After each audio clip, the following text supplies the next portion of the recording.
Hey there, guitar players. Good to see you. It's time for your YouTube activity for this week. We are studying the guitarist named Alex Lifeson, who's in the band called Rush. Rush is one of my favorite bands of all time. When I was your age, I was listening to Rush, and basically none of my friends were. I was into Rush, and all the other cool kids, I shouldn't say other cool kids, the cool kids, just wanted to listen to country and pop music, but I was into rock. I was into progressive, interesting, complicated, heavy rock, and that's kind of what these guys are like. So it's going to be Alex Lifeson. He is number 98 on the list of the 100 greatest guitarists of all time, according to Rolling Stone magazine. So he's a big deal. He's a very big deal. I wanted to tell you that the song I'm going to have you listen today doesn't have words. It's an instrumental song. I know that a lot of my students, maybe you, really prefer songs that have words, and that's fine. That's great. I just found that the best video I could find of Rush and Alex Lifeson to demonstrate his playing was a song that didn't have words. So it's a song called YYZ. Let me put that on the wall here. The letters YYZ, but when they pronounce it, they call it YYZ. Some people pronounce the letter Z as Zed, Z-E-D-D. I'm not sure why. It might be a Canadian thing, because these guys are from the country of Canada. Anyway, I hope that you can get past the fact that there are no words and try to appreciate the really good playing in this video. All right? Before I tell you a little bit about Alex, let's do our dad jokes for the week. These are money jokes. All right, I told you some money jokes last week, but here are some more. Why was the robber feeling secure? Because he was a safe robber. All right. Did you know you can't keep secrets in a bank? There are too many tellers. All right, last one. Where do Eskimos keep their money? In snowbanks. Thank you for laughing. All right, let's learn a little bit more about Alex and Rush. Here is Alex Lifeson, the guitarist we're watching today. He was born in 1953, so that makes him, what, 67 approximately? Something like that, approaching 70 years old. The picture on the left is when he was a younger man, probably the early 1970s. I think it's really neat that he sometimes, even during a song, will play more than one guitar at different times. So the guitar you see him playing right there is a classical guitar, a guitar with kind of nylon strings or plastic strings, the kind most of the students in our classes use. And it's connected to a stand that just kind of stays there in the middle of the air. And then when he needs to play it, he just reaches over the top and plays it. And then when he's done with it, he just takes his hands off and the guitar just kind of stays there. So that's kind of neat. And then the white guitar down below that is the one that he plays for most of that song. That's an electric guitar. Looks like it's Gibson.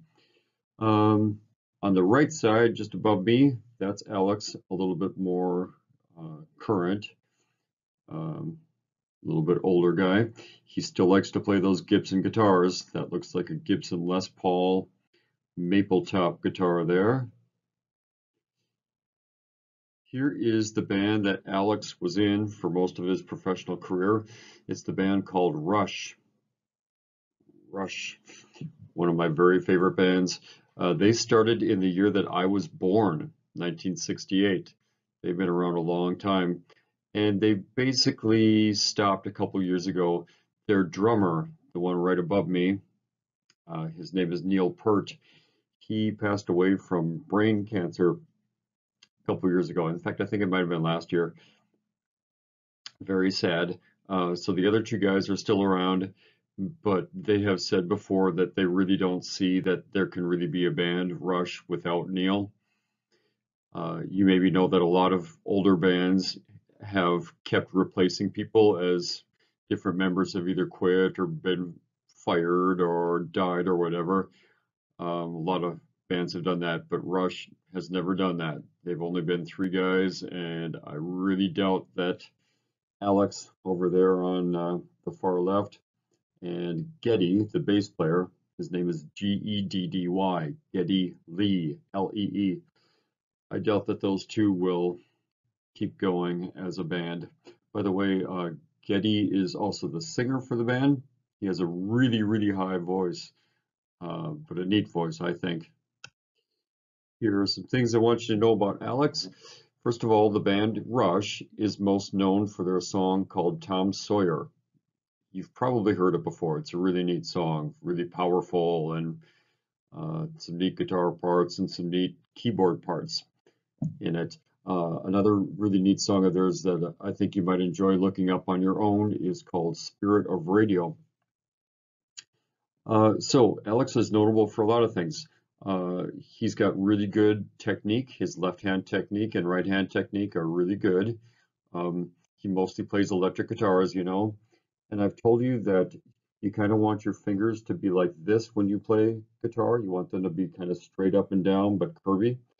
When you play electric guitar, it's common to sort of curve them this way to do some of the techniques and tricks that electric guitars do. And you'll see him doing that quite a bit, and that's okay. You'll also see that he puts his thumb up on top. And as I think I told most of you this last week, as you get to be a more advanced guitar player, there are good reasons to do that. When you're a beginner, it's not a great idea, but when you're more advanced, there are reasons to put your thumb on top, and he does that quite a bit. There was a guitar playing magazine that had some interesting awards that they presented a number of years ago, and the Rush album called Snakes and Arrows received the award for the most ferociously brilliant guitar album of 2008. It is a really good album. You should check that out. So Alex plays 12-string guitar on that album sometimes, and regular acoustic guitar, and regular electric guitar. He switches a lot during the songs. There are a lot of really great riffs and a lot of really great solos. It's a really good album. So he's obviously very well respected by other guitar experts. The final thing down there on the left says he's in a really musical band. His band does a lot of really interesting and really technical and really complicated and beautiful things. They're good at dynamics, which means sometimes being loud, sometimes being quiet, sometimes being in between, sometimes becoming loud and becoming quiet. That's something a lot of bands don't do. They have a lot of odd rhythms. So sometimes the patterns that they play in are like 4, which is really common, 1, 2, 3, 4, 1, 2, 3, 4. But sometimes it's like 3, sometimes it's 7 or 5. They mix up those patterns a lot, which I think is really neat. They also have really interesting lyrics. They never sing about love. They sing about life. They sing about how to get through life and about things that make people proud or anxious or sad or whatever the case may be. I just really like thinking about their lyrics because very rarely do the lyrics present themselves as really obvious. You have to think about them, and I like that. Some things we can learn from Alex. Number one, he's very good at hugging the frets, good at making his fingers be right next to the fret so that he doesn't have to press so hard and can sound clear. He's really good at a whole bunch of electric guitar techniques, which I will show you in a minute here. Some guitar techniques called pull-offs and hammer-ons and vibrato and bends, bending your strings, and palm muting and anchoring. I'll try to show you all those in a few minutes here. Another neat thing about Alex is that he's a really nice, really kind man. I've seen some interviews with him and even some online lessons where he's taught people how to play certain Rush songs, and he's just really a gentle, polite, nice guy, and very charitable too. So he's got some amplifiers that he has endorsed, amplifiers that have his name on them. And when you buy those amplifiers, some of the money from the sale goes to the organization called UNICEF, which is an organization that helps feed starving people, mostly like in Europe and Asia. So that's really cool. By the way, an amplifier is like the big speaker that you plug your guitar into if you have an electric guitar. And he uses amplifiers all the time, of course, because when you're playing in a concert, you got to be heard. Yeah, so I think that's a really neat thing about Alex too. Here are your questions for this week for your written assignment. Remember, on your written assignment, you can submit it to me almost any way you want. You can, I guess you could just reply as like a discussion, except people will see that reply if you do it like in the little discussion underneath the questions. Most of you figured out a good way to submit these. Again, I never see that side of Schoology. I just see the assignment that I make. Some people have written down their answers on a piece of paper and handed it to me. Some people have written it down and taken a picture of it and sent it to me. Any way you submit these answers is fine with me. Cool. So question number one, as always, is why do you like or dislike this performance? And please be specific. Please don't just say, I really like this, period. It's cool, period. That's not enough. You need to start being more specific than that. You are becoming a trained musician. You need to show me that you can describe music and talk about why you like or don't like a specific piece of music. So please be specific. Question number two this week is, how do you get your online schoolwork done? What do you do? What's your plan? Do you do a little bit every day? Do you do it all in one day if you can? How do you organize your work? All right. And question number three is, what is making you mad, sad, or glad today? I always like to know how you're doing. And again, on all of these, please write complete sentences. Please don't write sentences that go on forever and should have been broken up into more than one sentence. Please also don't write super short sentences that aren't really a complete thought. And please make sure they start with a capital letter and end with a period or question mark or exclamation point.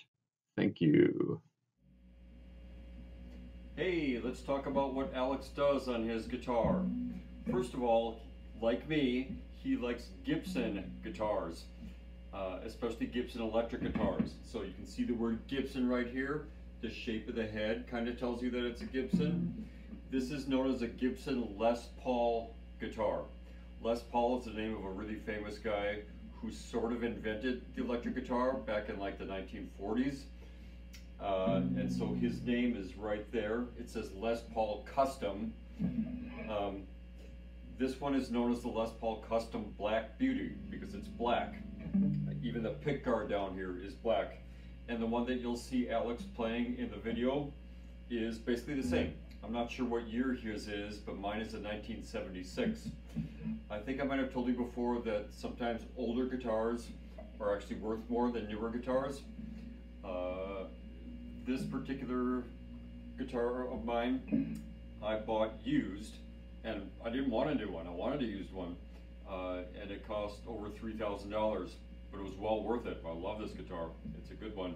A new Les Paul, some of the new Les Paul models cost even more than that, but I think the regular Les Paul models are probably about that same amount. So even though it was only worth maybe $2,000 or maybe even $1,000 back in 1976, it's worth more now because good guitars gain value over time. So let's talk about a few things that Alex does. First of all, an electric guitar like this doesn't sound like anything if you don't plug it in. So listen to this. It doesn't make much sound because there isn't a hole like the one on this guitar. There's no sound hole and there's no hollow body inside.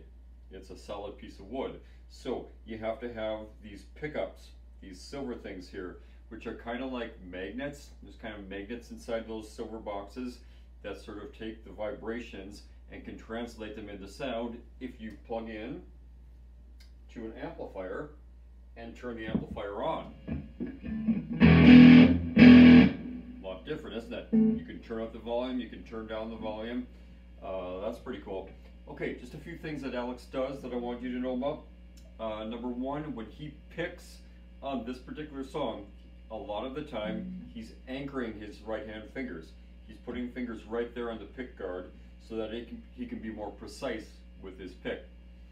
Okay, a lot of good guitar players don't do that, but a lot of them, like Alex, do. I'm not sure if it's a great thing to do or not. I try not to do it, but he does that some, so you can watch that. He's also really good at the pendulum strumming thing. A lot of his strums are up strums, so that's something to watch for. Some left hand things that he does. Number one, I told you that often his thumb is on top, so like mute string 6 or mute string 5. His fingers are not always like this, the way I've taught you. He goes like this sometimes, because that's helpful when you do what's called a pull-off. So listen to this.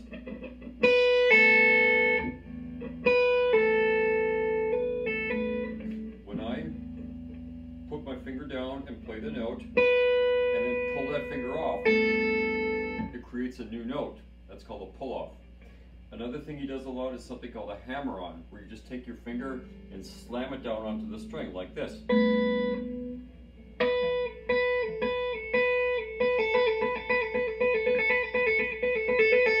So hammer-ons and pull-offs kind of go together. So he does a lot of those in this video.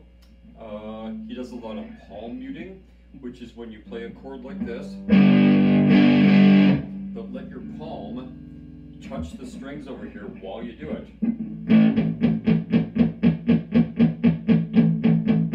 Rather than you sort of mute it a little bit. So you can kind of alternate open with palm muted. Sometimes he just does a regular mute where he plays a chord just to make it silent. You'll see a lot of that too. He also does a lot of string bends where he plays a note and then bends the string either this way or that way to change the pitch.